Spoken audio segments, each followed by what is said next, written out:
የእንስሳት ሕክምና ተማሪዎች ወይም ቬተርናሪ ሜዲሲን ግራጁዌት ተማሪዎች እንግዲህ ለሪሰርች ወይም ታይትል መረጣ ትቸገራላችሁ አብዛኛው ጊዜ።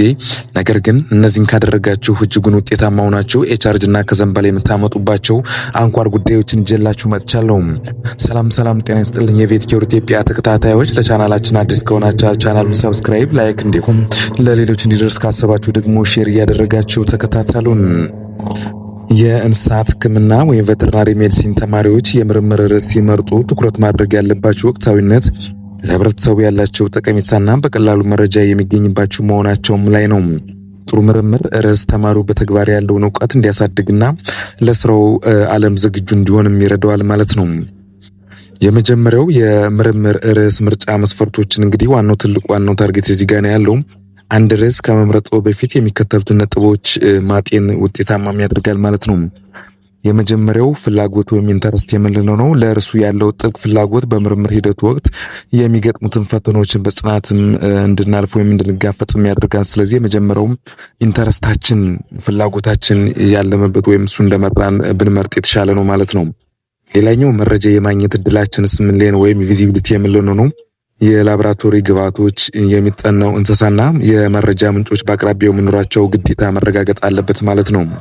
ሌላኛው አግባብነት ወይም የሪሌቫንስ ምንለው ነው። ምርምሩ በአካባቢው ለሚገኝ የጤና ወይም የኢኮኖሚ ችግር መፍትሄ የሚሰጥስ ነው ወይስ አይደለም የሚሆነውን በግድ ያው ማጤንም ያስፈልጋል ማለት ነው።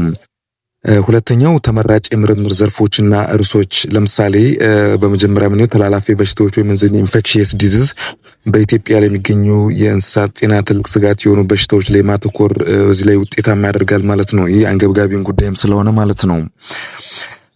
ርዕስ አንድ ለምሳሌ ከብቶች ላይ የሚታየው የቆዳ በሽታ ወይም ለምፕ ስኪን ዲዚዝ ስርጭትና በቆዳ ጥራት ላይ የሚያሳድረው ተጽዕኖ ብንል፣ ለምሳሌ በሌላ በኩል ደግሞ በዶሮ እርባታ ውስጥ የሚከሰቱ የቫይረስ በሽታዎች ለምሳሌ እንደ ኒካስል ዲዚዝ ስርጭት ግምገማም ሊሆን ይችላል።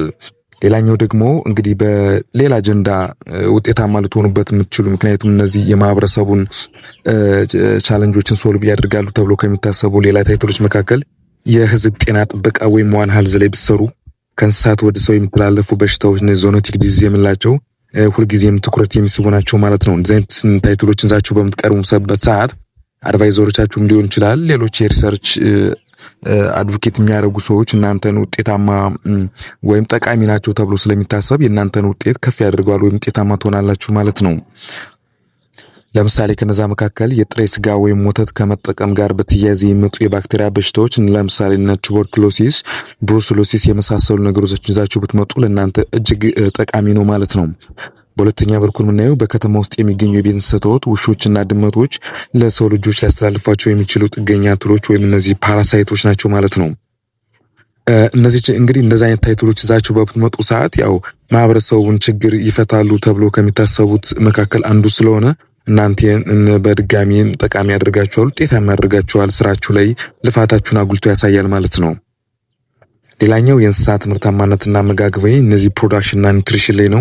የአካባቢው መኖችን በመጠቀም የሚካሄዱ የከብቶች ወይም የዶሮዎች ማድለብ ውጤታማነት፣ የወተት ላሞች መራባት ችግር ወይም እዚህ ኢንፈርቲሊቲ የምንላቸውን መንስኤዎችና መፍትሄዎችስ ምንድናችሁ ብላችሁ ብትቀርቡ እጅጉን አይናቸውም ወደዛ ነው፣ ጆሮአቸውም እናንተ ጋር ጥለው እንዲያተኩሩባችሁ ያደርጋሉ ማለት ነው። ሌላኛው የመድኃኒት መላመድ የአንቲ ማይክሮባል ሬዚስታንስ ምንለው፣ ይህ በአሁኑ ወቅት በዓለም አቀፍ ደረጃ እንግዲህ አሳሳቢ የሆነ ርዕስ ነው ማለት ነው።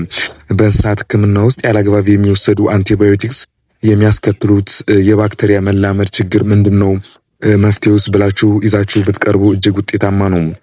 ሌላኛው ለውጤታማነት የሚረዱ እንግዲህ እንደ ምክር የምለግሳችሁ ነገር ምንድን ነው፣ ቀደም ጥናቶችን ማንበብ፣ እነዚህ ሪቪው ሌክቸር የምንላቸው ማለት ነው። የመረጡት ርዕስ ላይ ከዚህም በፊት የተሰሩ ስራዎች በደንብ መመርመር ያስፈልጋል። ይህም ክፍተቶችን የሪሰርች ጋፕ ለማግኘት ይረዳችኋል ማለት ነው።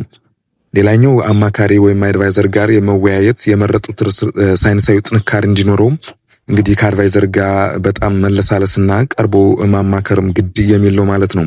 በሌላ መልኩ ደግሞ ጊዜን በአግባቡ መጠቀም ነው። የመረጃ አሰባሰብ የዳታ ኮሌክሽን የምንለው ረጅም ጊዜ ሊወስድ ስለሚችል ቀድሞ ስራ መጀመር እጅግ ውጤታማ ያደርጋል። እንዳትጨናነቁም ያደርጋችኋል። ቀድማችሁ ስራችሁን ከጨረሳችሁ ከአድቫይዘራችሁ ጋር እንደፈለጋችሁ ኮሙኒኬት ታደርጋላችሁ። ቶሎ ሪሰርቻችሁ ውጤታማ ይሆናል። ቶሎ ትጨርሱና ወደ ተለያዩ ስታቲስቲክሶች ወደዛ ትዞራላችሁ ማለት ነው። ይሄ የቁጥር ትንተና ወይም ስታቲክስ የምንለው የሰበሰቡትን መረጃ በሶፍትዌር ለምሳሌ እንደ SPSS የምንለው በመተንተና ግልጽ የሆነ ሳይንሳዊ ድምዳሜ ላይ ቶሎ ለመድረስም ያግዛችኋል ማለት ነው። እንግዲህ ክብራትና ክብራን ያው ብዙዎች አሉ እነዚህን ጠቀስ ያደረኩላችሁ ታይትሎችን ብትመርጡ እርግጠኛውን የምነግራችሁ እና ከዛም በላይ የማምጣት ድላችሁ ሰፊ ነው የሚሆነው። ሳትጨናነቁ ፍላጎታችሁ ላይ ከሰራችሁ በቀላሉ ውጤታማ ትሆናላችሁ። በሌላ በኩል ደግሞ አድቫይዘር ጋር የተለሳለሰ ይሄ እንደ ሚስጥር ነው የምነግራችሁ የተለሳለሰ አቀራረብ በጣም ክሎዝሊ ፍሬንድሊ ፋዘርሊ ሊሆን ይችላል ቀርባችሁ ስራዎች እንዳይጓተቱባችሁ አድርጋችሁ ወደ ሌላ ጥናታውን ደግሞ ኤግዚት የሚባል ነገር ስለመጣ ወደዛ ነገር ሽፍት ለማድረግ እነዚህን በጥንቃቄ ከሰራችሁና ከያካሄዳችሁን ካሳመራችሁ ውጤታማ ማትሆንበት ምንም አምንትን የለም ማለት ነው። እንግዲህ ክብራትና ክብራን ስለተከታተላችሁ እያመሰገኑኝ ለእናንተ መልካም እድል እያልኩኝ እዚህ ጋር በቃለው። በሌላ ጉዳይ እስከምንገናኝ ቸር ሰንብቱልኝ።